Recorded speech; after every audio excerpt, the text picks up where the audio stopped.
This is first of many, I hope. But decided that, you know what, let me actually watch something I feel is a bit more meaningful. And I saw this on my feed, funny enough. And you know what? Let's see what this madam, lady, older sister here has to say about breeding inequality. Oh yeah, welcome to the channel. This is Sums, and yeah, we just do random stuff here. Let's go. Anyway, let's begin. Our politicians are a reflection of who we are as people. The majority of our people are still voting for the ANC, EFF, and MK party.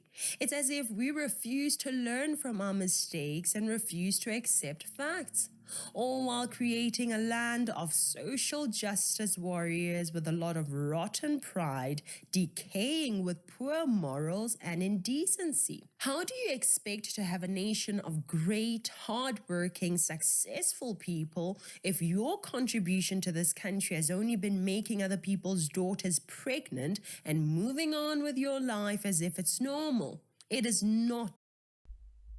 Yo, hey, yo. Okay, I didn't think she meant breeding like that. Whoa. Okay. We will listen. Saulalela. Normal. You can lie to yourself all you want, but guess what? I am not going to lie to you. You sure? It is not normal.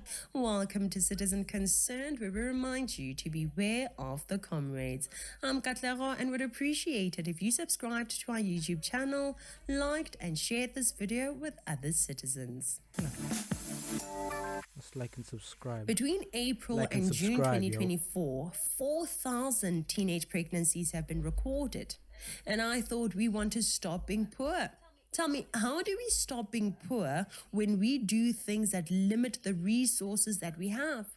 How do we stop being poor when we live recklessly without a care in the world? Is the highest number of pregnant learners to be recorded within a space of a year. The provincial health department recorded over 4,000 teenagers that gave birth to health facilities between the month of April and June this year. Over 3,600 of those teenagers are between the ages of 15 and 19 years old. Wait, how many? Wait. Teenagers are between the this year. Over 3,600 of those teenagers are between the ages of 15 and 19 years. Wait. One of two things is gonna happen here, right? You said between 50. You telling me that there are people out there that are actually having like, yo,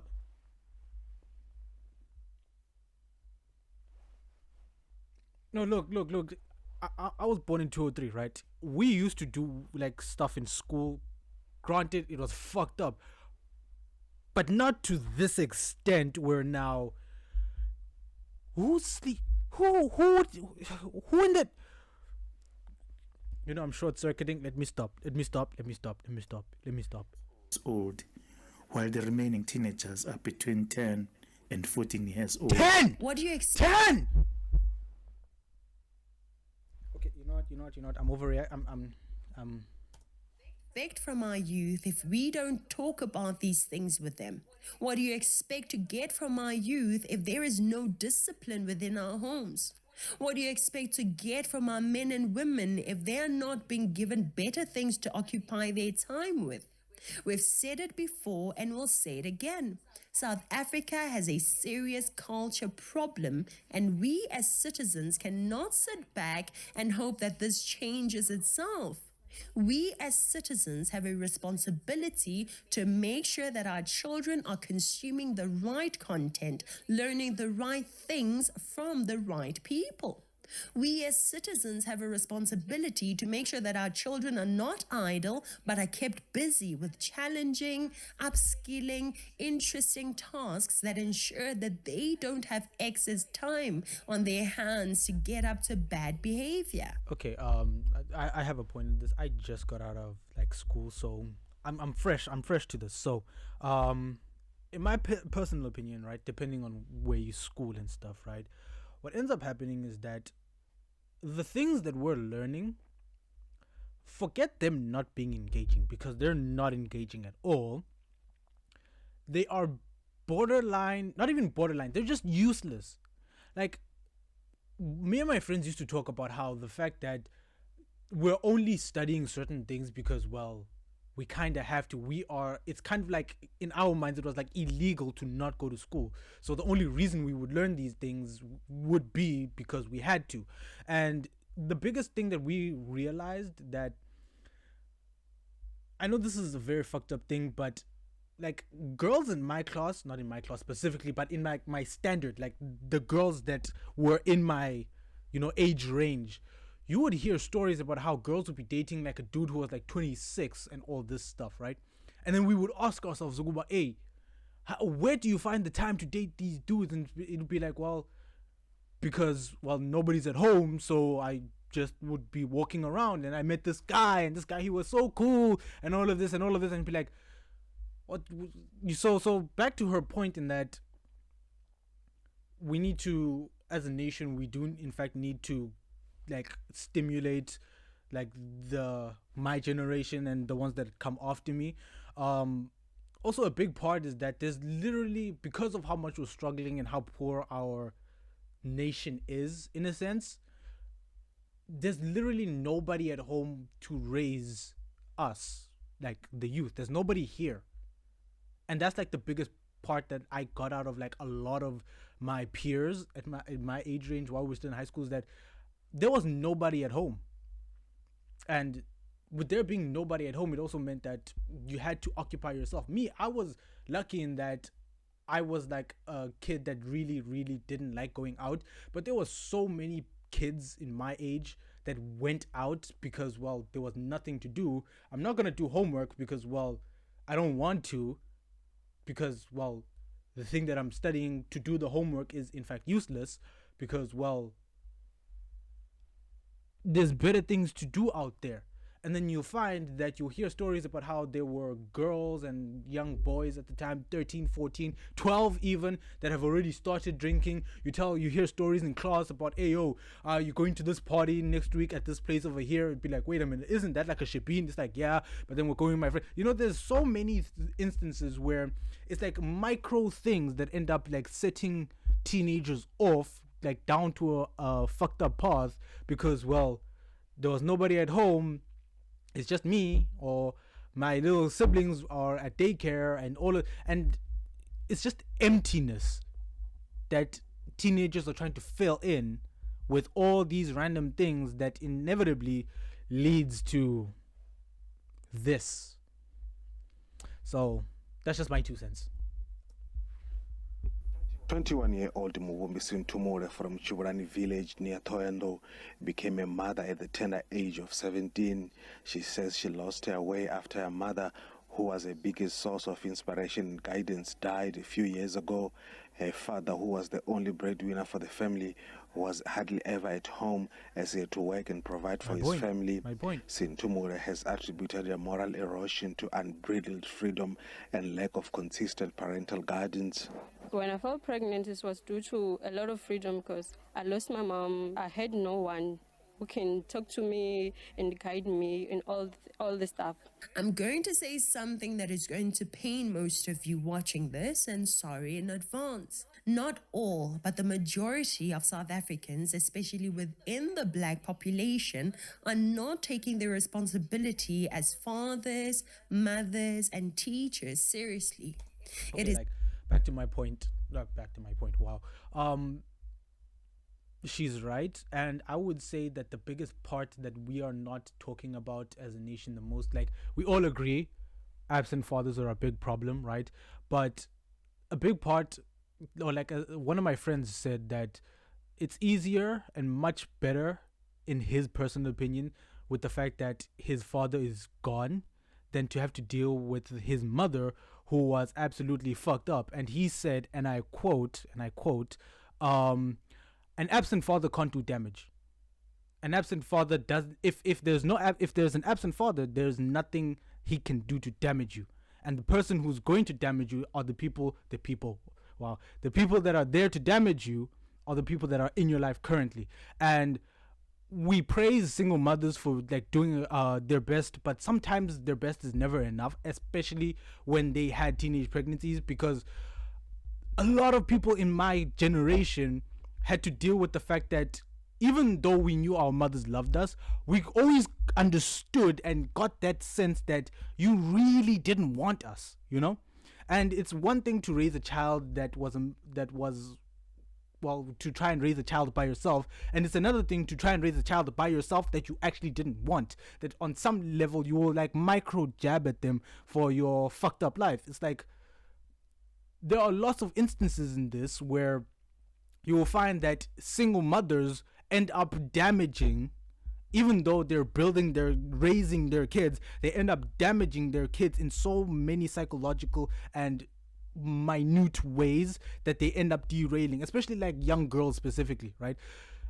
I'm a dude, so I'm gonna just keep it short, but in my personal opinion, in my like experience, in my experience, I've seen that a lot of single mothers tend to vent out a lot of their frustrations on their daughters, and that's like a part that I never fully understood, and I probably will never understand, but it's a part that is real, you know, like it's real, like it's an actual thing, but we don't talk about it. Like we tend to praise single mothers, rightly so, but can we talk about how like this mother is one of the biggest reasons why this girl is out here drinking herself to death?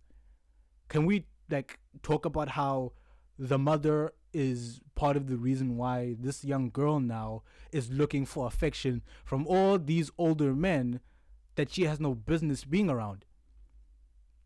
Like, it's a conversation that I think as a nation we should have. And me personally, I think as South Africans we tend to like laugh at our pain a lot, which is part of our coping mechanism. And yeah, true, it's my coping mechanism too. But as a nation, we have too many unshed tears, you know, like way too many unshed tears. And I think when we start shedding those tears, we'll finally be able to heal properly from like a lot of our trauma, because we can only start shedding those tears when we actually start pointing out the fucked upness of the way a lot of our parents raised us. But hey, that's just me. Is a culture problem. It must change, and the good thing is it can change. It is up to us. We always complain about the violent crime in this country. We complain about the corruption in this country. We complain about STDs and HIV in this country. We complain about gender-based violence in this country. Why is it that we don't complain about the issues that cause these things to happen to us? What are the things that we are doing or not doing as parents, teachers, and children that are perpetuating the violent crimes, corruption, HIV, gender-based violence, and other issues? What are they? Have you noticed that South Africa is still a nation that likes to act as if we know what we are doing, when the vast majority of our people actually have no clue what they're doing? This is not entirely our fault only. And I think that is kind of part of the reason why it is we are finding it difficult to actually solve all of this. Food for thought. Politicians have let us down, and we have been sleeping as citizens. We have not been taking part in redeeming ourselves from politicians, and this is a big deal. In order for our country to become serious about its standing, we as a population have to start the journey. We have to start saying no to certain behaviors that are happening in our society. I mean, look at this. Yeah. I've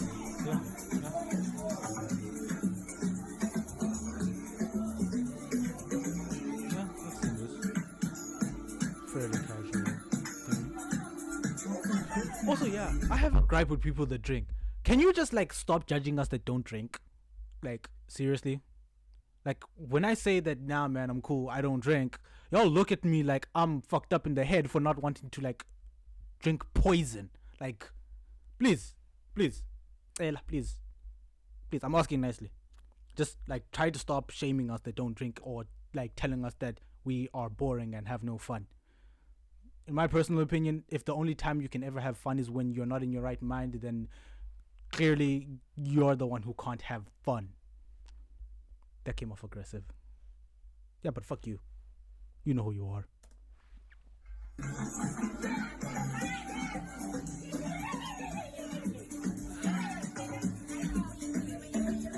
To me, they even look barely 18 years old. That is not a poverty stricken background right there. That is a home of someone with means. Instead of these children meeting to learn programming or some useful skill, or meeting up to have debates or play sports, this is what they spend their time and energy on. This is unfortunately not a tiny, isolated issue. Most South African children are living lives of pursuing fun and entertainment everywhere. When they get to university, who is informing them on the decision or the directions to take? The EFF and the ANC are there waiting for them in colleges and in universities. And these are the children who we expect to make the right decisions when it's time to vote. Rhodes University's vision emphasizes pride in its African identity. Mr. CIC Julius Malema is a champion for the African continent and Pan-Africanism. He advocates for Pan-Africanism, and his efforts to address the legacies of colonization resonate deeply with this commitment. The university values democratic ideas, and Mr. CIC's approach reflects through his fearless and outspoken nature. His willingness to address issues and his commitment to social justice are in line with upholding democracy principles. I beg your pardon, I'm very nervous. All it takes is the music at the right volume and a lot of alcohol, and guess what? Our children start exposing their bodies for all the world to see. What about their health? Do you think drinking brandies and vodkas like this is a good thing for their health? And after getting drunk on strong alcohol like this, who knows what will happen to them? They get taken advantage of, and then we rush to abortion clinics. Children are being born out of wedlock. The young girl's education is disturbed. They contract HIV or STDs. I have herpes. If I want to have unprotected sex, I have to tell them. I don't know how this is going to affect my dating life. I can't give birth vaginally if I have an outbreak.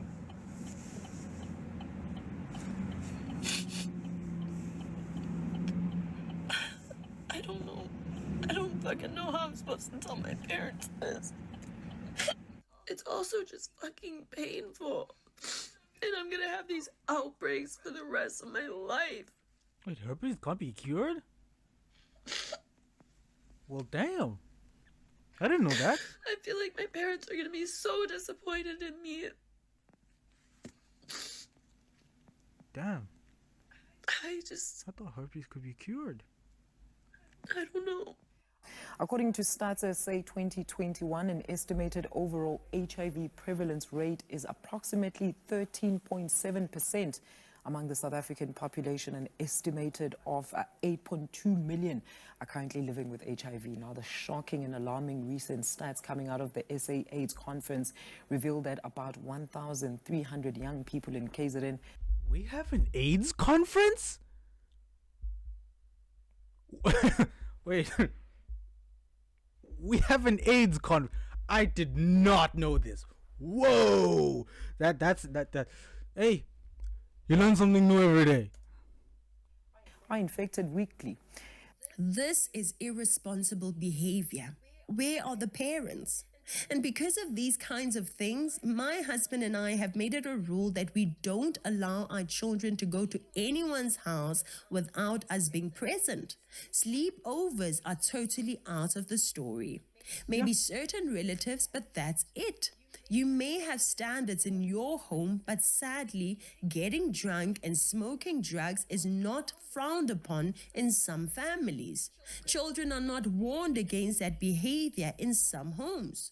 So, part of being responsible or being a responsible mother, father, or guardian is keeping your child away from certain people. Okay, I met the guy, we did the things, and it was not that easy. Sintumore says becoming a teenage mother saw her dream of pursuing a university degree deferred abruptly. She says she now faces an uphill battle, raising her offspring without a stable income.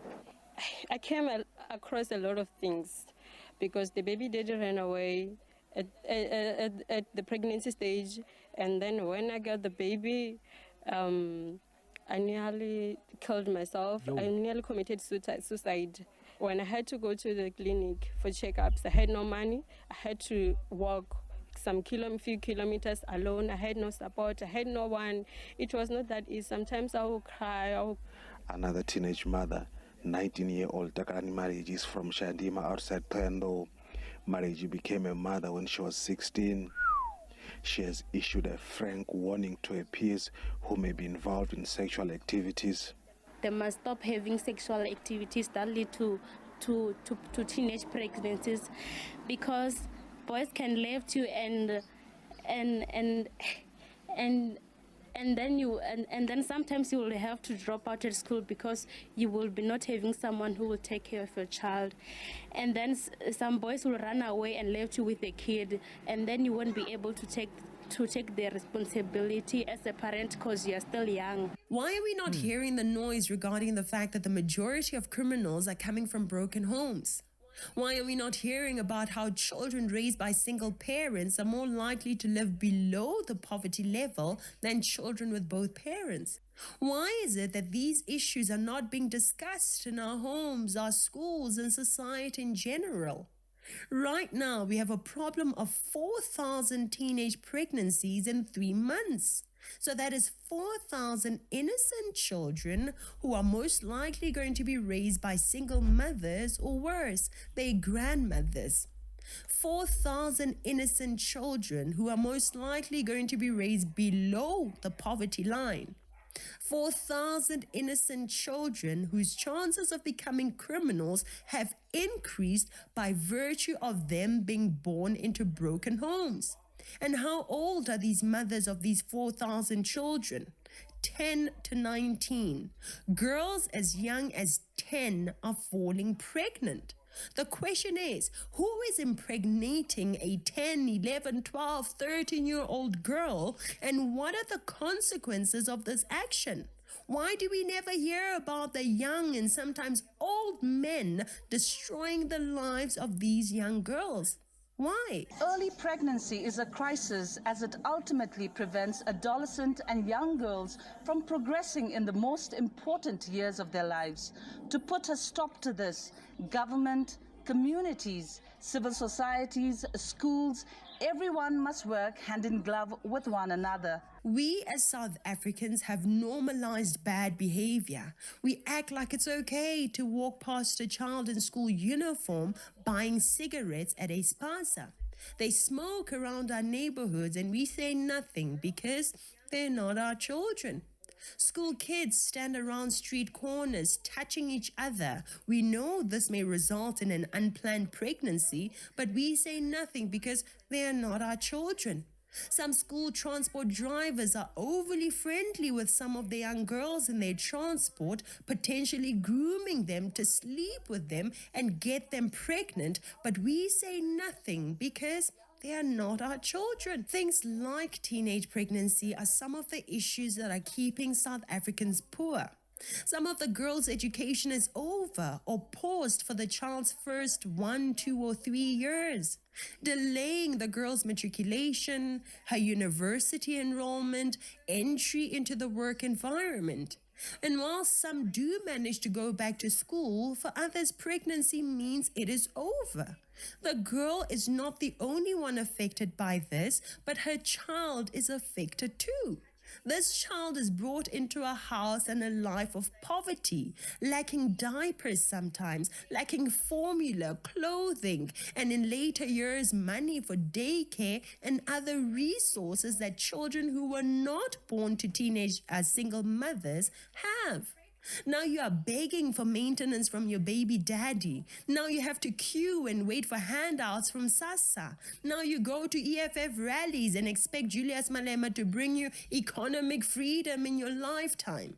That is not the life, my friends. Comrades, enzana bantwana ngizawukhokhela mna because siyayidabula i-child grant from 510 to 1,020 rand because our children deserve better. Don't be lazy. Please, don't be lazy. Enzana bantwana SG lingalali. When we leave here, sicela ukuthi nibe busy. Please. And I don't care whether you are poor or not. Enzana abantwana. On Christmas Day, 145 babies were born to teenage mothers. On New Year's Day, 190 babies were born by teenage mothers. How many of those teenage mothers were being protected by their parents and communities? Between April 2021 and March 2022, 90,000 pregnancies were recorded for girls aged 10 to 19 years, with over 150,000 young girls being pregnant in the 2022-2023 financial year. The World Health Organization report states that South Africa has one of the highest rates of teenage pregnancy globally.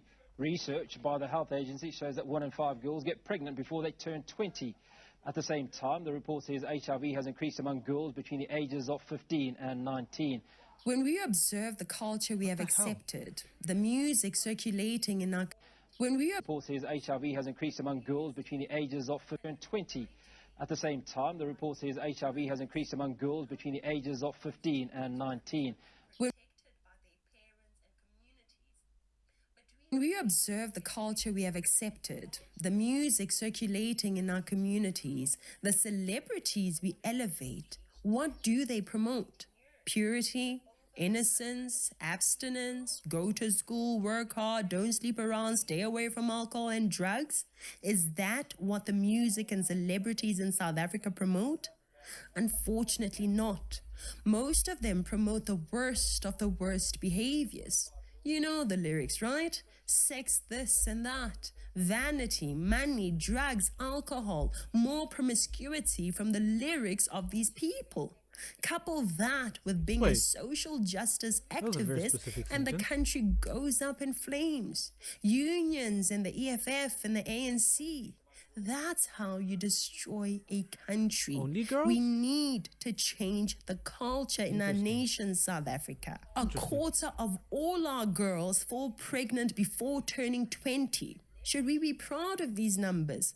Majority of those babies will be raised with no fathers, and then we expect them to have good husbands in the future. Some will become criminals. Some will never settle down. Some will have partner after partner. We expect them to be great fathers of families in the future. How? How? Most of the men I know in my life have children with many women. Most of the women I have met have children without a father in the home. Some have children with multiple partners. How is that okay, dear South Africans? Sleeping around with many sexual partners is horrible. It is not right. You may call it fun, but it is actually called decay. You're rotting your name, you're rotting your mind, you're rotting your self-esteem. You are harming yourself emotionally, mentally, and spiritually. If it happened to you or if you did it, make sure you strengthen your children so that they can avoid it. Look at Sotkaisa Senior Secondary. They know that society is becoming rotten with many opportunities for children to fall prey to many evils. So they made sure to take up the time of those children by working on their education. And further than that, we have a camp called Ilim. That camp is done during the trial exam period. From the beginning of the trial up till the end, it's about 4 weeks or plus. Learners leave the school, they come to the school in the morning like they did today and leave at 10 o'clock. They study on their own in that camp. Teachers don't teach them. They will teach them here and there where there are problems. They study until 10 o'clock. The basic reason why we do this camp and want our learners to come and study here at school, you will understand there are many socio-economic challenges at the homes, so it's better for us to monitor them studying. The students did very... Honestly, I feel iffy about that. Because, like, I hate to say it, but a lot of us didn't like the fact that we were not raised by our parents, you know? And yeah, like a lot of people will like benefit from stuff like this, but it's the fact that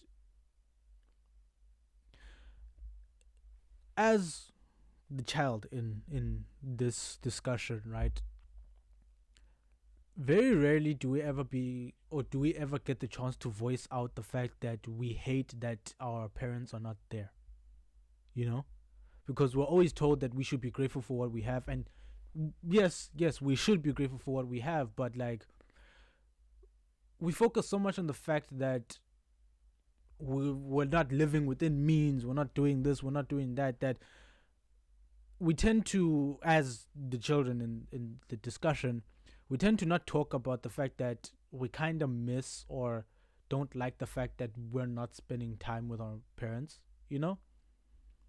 Like, we're not getting to, like, a lot of us don't actually know who our parents are. Like, a lot of us.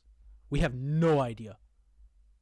And that's, like, part, like, of the emotional aspect of it, that as you grow up, you never actually get to talk about, you know? Because let me tell you my specific routine when I was in high school. It would be wake up in the morning, shower. That's when I get to see my mom. And then I'd go to school, and then maybe in the afternoon I'd get to see her when it's like time to eat and stuff. And even then we would eat in our own rooms. Now, for me personally, I don't know if that did anything to me. I don't know. I actually don't know, because I only ever got to see my mom twice. Like, me and my friends actually did a calculation once to like see how much of time did we actually spend. I spent more time with like my history teacher, who was like a subject once every 2 days, than I did with my own mother. Like, let that sink in. I spent more time during my high school years with my history teacher, who taught once, twice, maybe 3 times a week for 1 hour. That means 3 hours in a week. 3 hours in a week was more time than I spent with my mother in high school. I don't remember much of primary school, but in high school. That is a mad statistic to think about, you know? That's like actually crazy to be like, you spent more time with your history teacher than your mom. And that speaks volumes, because I have an amazing relationship with my mom. Like, imagine if I was a kid who actually liked going outside, how I probably would have turned out, you know?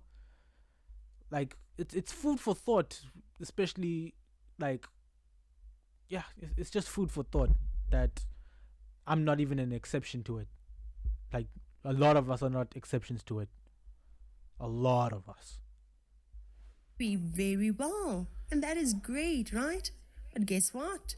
Those children are getting enrolled into universities and colleges where EFF and the ANC are waiting there. They are the dominant political parties on the campuses. The hard work they have learned evaporates if they are not led by proper lecturers.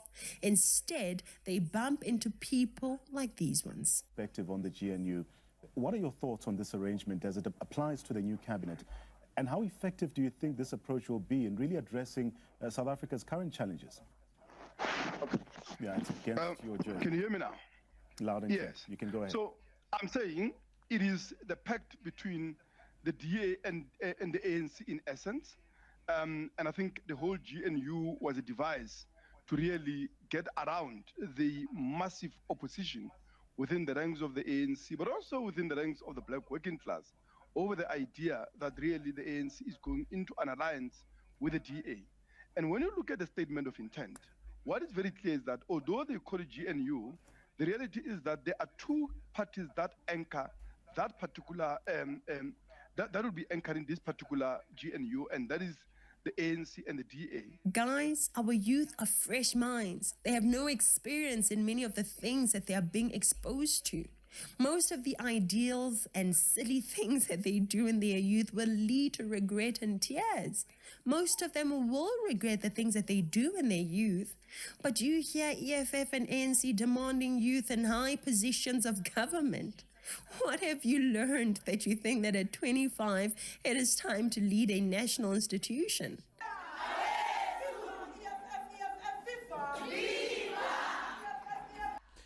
You'd actually be surprised. It also like starts in high school. Funny enough, like within our textbooks.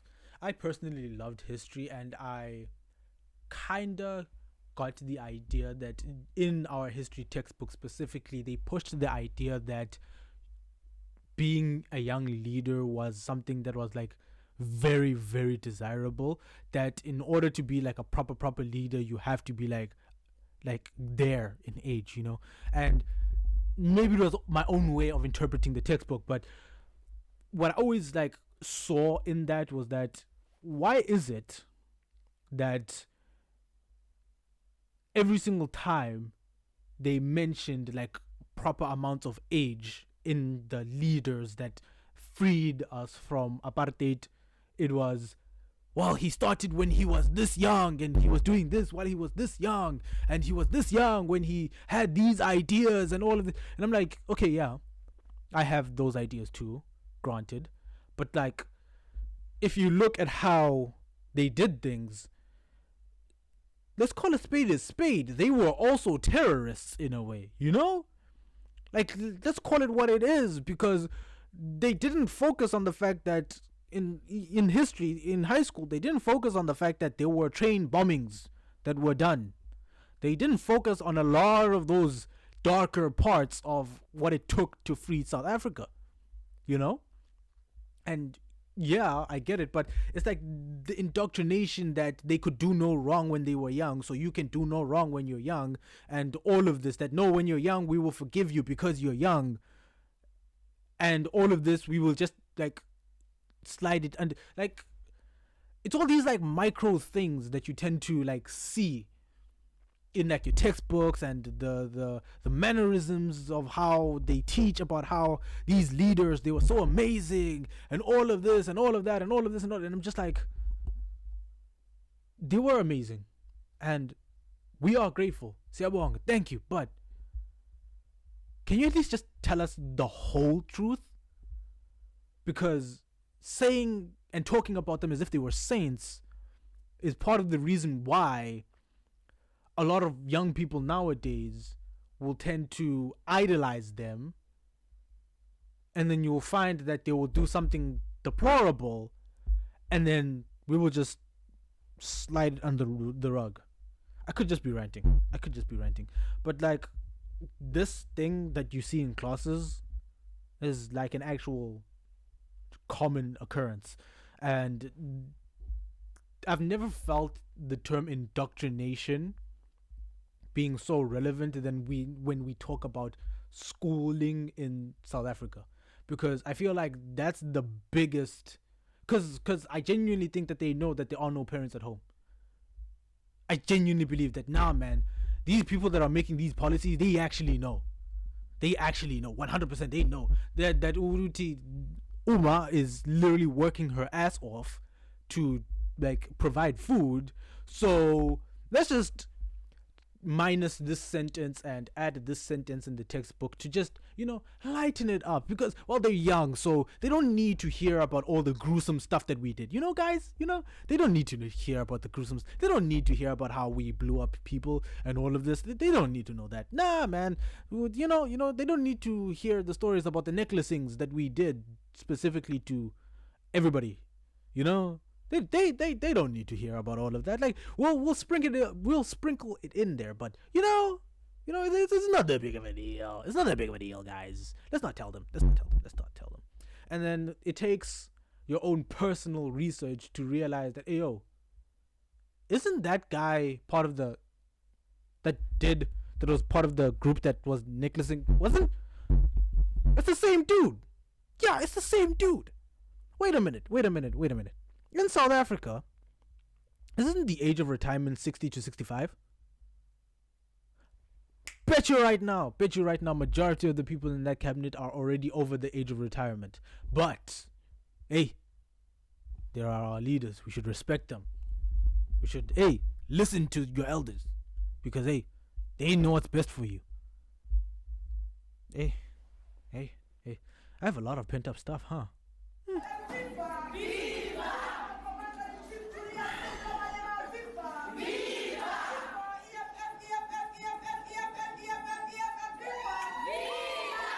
Take your time to learn. Learn skills, learn morals, learn hard work. Choose one partner and settle down. Do not sleep with people for their looks or their money. It is not worth it. Don't try to fit in either. Where do you think this nonsense leads us? More motherless and fatherless homes. Help our children to be careful, dear South Africans. Be there for them. Be role models to those that lack role models. Guide them. Inform them on the right direction to take and the right decisions to make. This is a very, very important issue. Universities and schools need to start playing their roles more seriously, like the school I mentioned above. Play a role beyond academics in the lives of the young people that pass through your hands. Anyway, thank you so much for watching. I'm Katlego. This is Citizen Concerned. And until next time, beware of the comrades. I agree with what she was saying wholeheartedly. Some aspects, maybe it's because I'm still salty about them, but I don't 100% agree. I do feel like schools should try to do more, but I also understand the fact that a lot of schools are having to deal with like serious budget cuts, and that's like another issue that nobody ever talks about.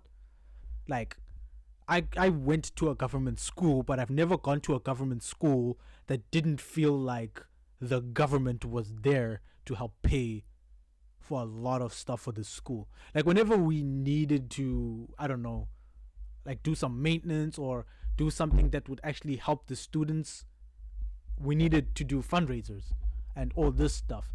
And then I would have to go home and then get a lecture about it. Why is your school doing fundraisers and all of this? Asna man.